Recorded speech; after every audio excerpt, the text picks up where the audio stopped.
He forgave the man who betrayed him, publicly, warmly, with a smile that reached his eyes.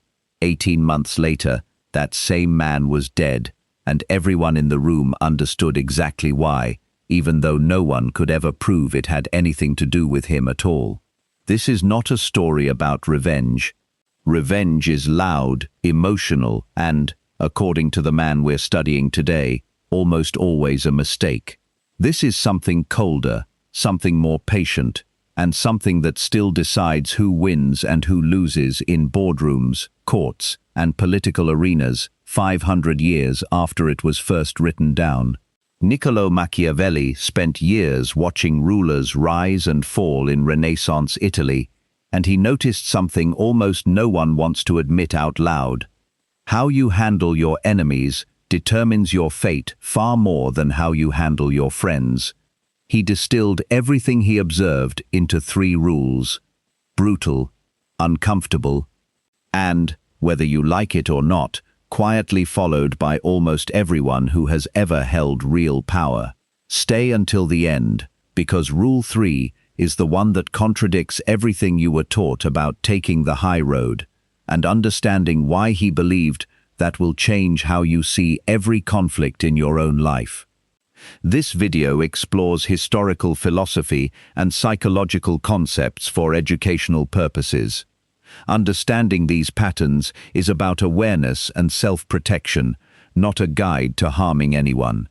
Before we get into the 3 rules themselves, we need to understand the world that produced them, because Machiavelli didn't invent these ideas in a vacuum. He extracted them from watching real consequences play out, over and over, in front of him. Renaissance Italy, in the late 1400s and early 1500s, was not one unified country. It was a chessboard of competing city-states: Florence, Venice, Milan, the Papal States, Naples, each with their own rulers, their own armies, and their own constantly shifting alliances. Betrayal wasn't the exception in this world, it was the operating system. Machiavelli served as a diplomat for the Florentine Republic, which meant his job was literally to travel between these rival courts, negotiate on behalf of his city, and, crucially, watch, up close, how rulers who survived differed from rulers who didn't. He watched Cesare Borgia, a ruthless and calculating prince, consolidate power through a combination of decisive violence and equally decisive mercy, deployed with what looked to Machiavelli like surgical precision rather than emotion. He watched other rulers, gentler and more forgiving by nature, lose everything to enemies who never forgot a slight and never forgave a rival. And from all of this observation, he extracted a framework that he would eventually write down in The Prince, not as abstract philosophy, but as a practical field manual, forged from real bloodshed and real collapsed governments. Rule 1: crush your enemy completely or don't touch them at all. This is, by far, the most quoted, most misunderstood, and most uncomfortable of the 3 rules. So let's slow down and actually understand what Machiavelli meant, because the popular internet version of this quote strips out almost all of the nuance. Machiavelli's actual argument was this: when you injure someone, whether that injury is professional, political, financial, or personal, you create exactly 2 possible outcomes. Either that person is now completely unable to retaliate against you, ever, or that person is still capable of retaliating and now has every motivation in the world to do so at the first opportunity that presents itself. There is no safe middle ground in his view. A wounded enemy who still has resources, allies, or a platform is, according to Machiavelli, more dangerous than an enemy you never engaged with in the first place, because now they have both the motive and, eventually, the means. Here's the historical example he leaned on most heavily. Roman generals throughout history who won decisive military victories but then allowed defeated populations to retain enough strength to rebuild and resent them, again and again, found themselves fighting the same enemies in the next generation and the generation after that. Half measures didn't produce peace. They produced a longer war with more casualties, spread out over more time. Now, and this is the part almost every summary of this rule leaves out, Machiavelli was not advocating for violence as a first resort, or even a common one. He was making an argument about proportionality and completeness of action, not about escalation for its own sake.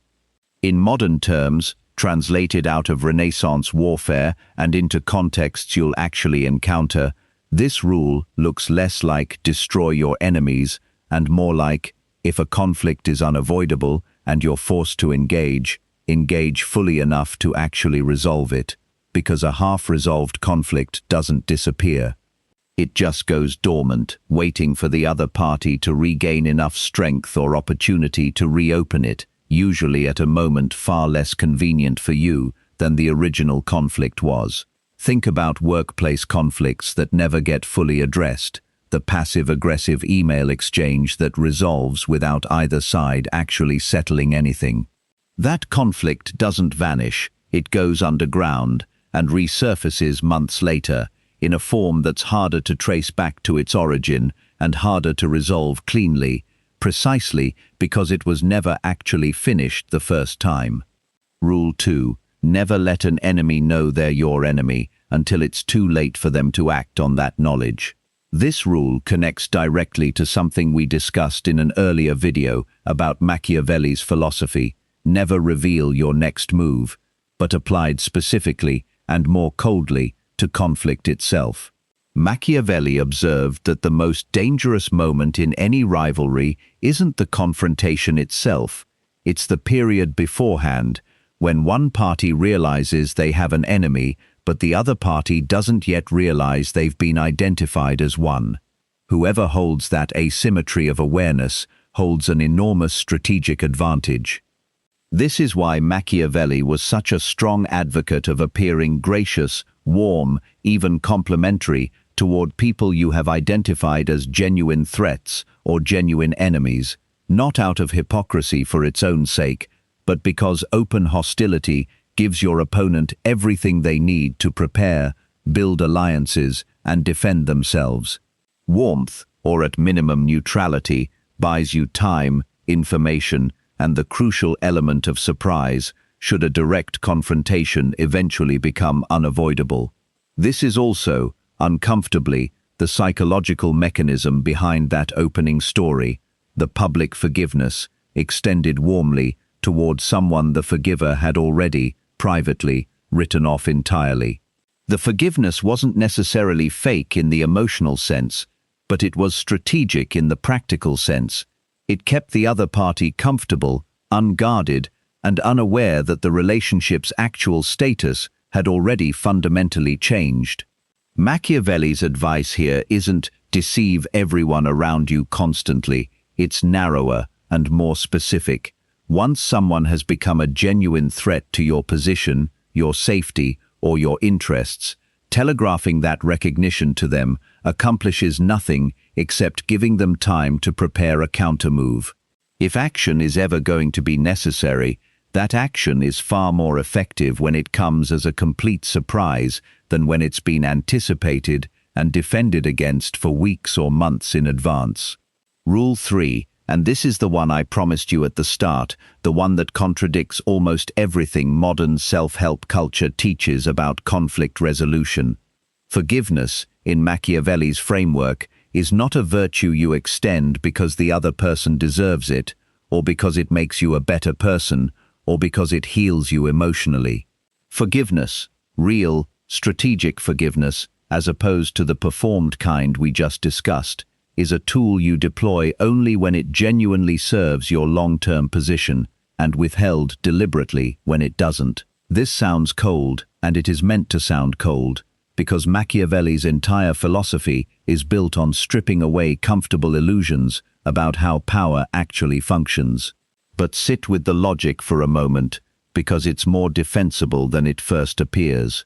Modern psychology and modern conflict resolution research actually converge with Machiavelli here in an unexpected way, even though they arrive from completely different directions.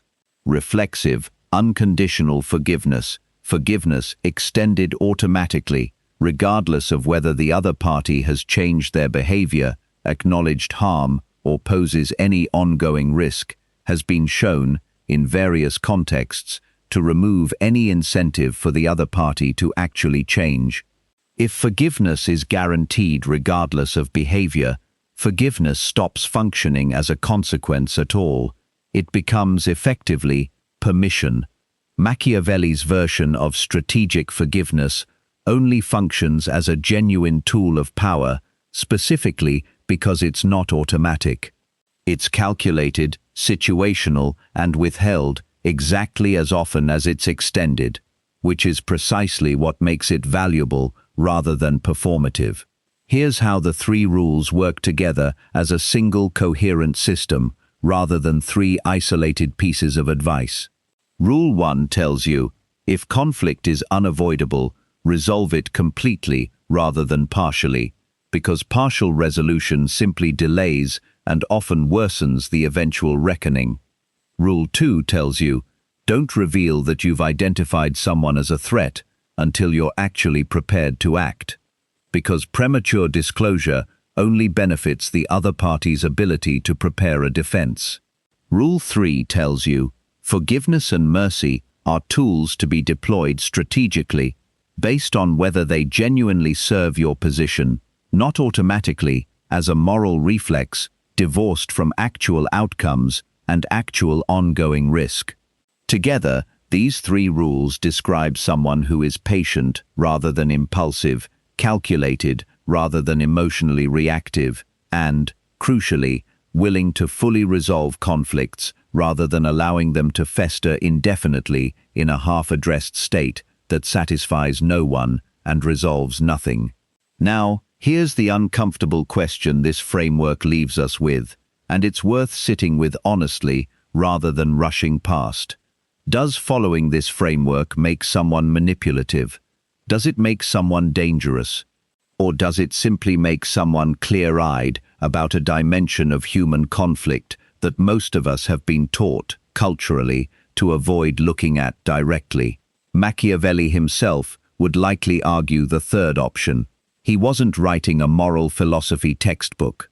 He was writing an unflinching description of how power, conflict, and survival actually function among human beings, stripped of the comfortable narratives we prefer to tell ourselves about fairness, forgiveness, and how enemies are supposed to behave once a conflict has genuinely begun. Understanding these three rules doesn't obligate you to live by them in every conflict you encounter. Most everyday disagreements don't require this level of calculation, and applying it indiscriminately would make you exhausting to be around, and frankly, would misread the actual stakes of most ordinary conflicts.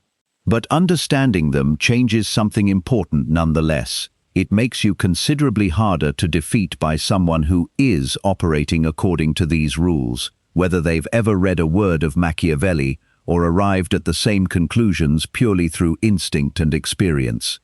Because here's the pattern worth remembering, long after this video ends. The people who seem to glide through political conflicts, workplace rivalries, and personal betrayals with unusual composure and unusual success are rarely improvising. They're operating according to some version of exactly what we just walked through, whether consciously, deliberately, and by name, or simply because life eventually taught them the same three lessons the hard way. If breaking down the psychology of power, conflict, and the minds of history's most calculating strategists is something you want more of, subscribe, because every week, Shadowplicit uncovers another rule that shapes outcomes most people never learn to see until it's already too late for them. Which of these three rules do you find hardest to actually live by? Tell me in the comments. I read every single one.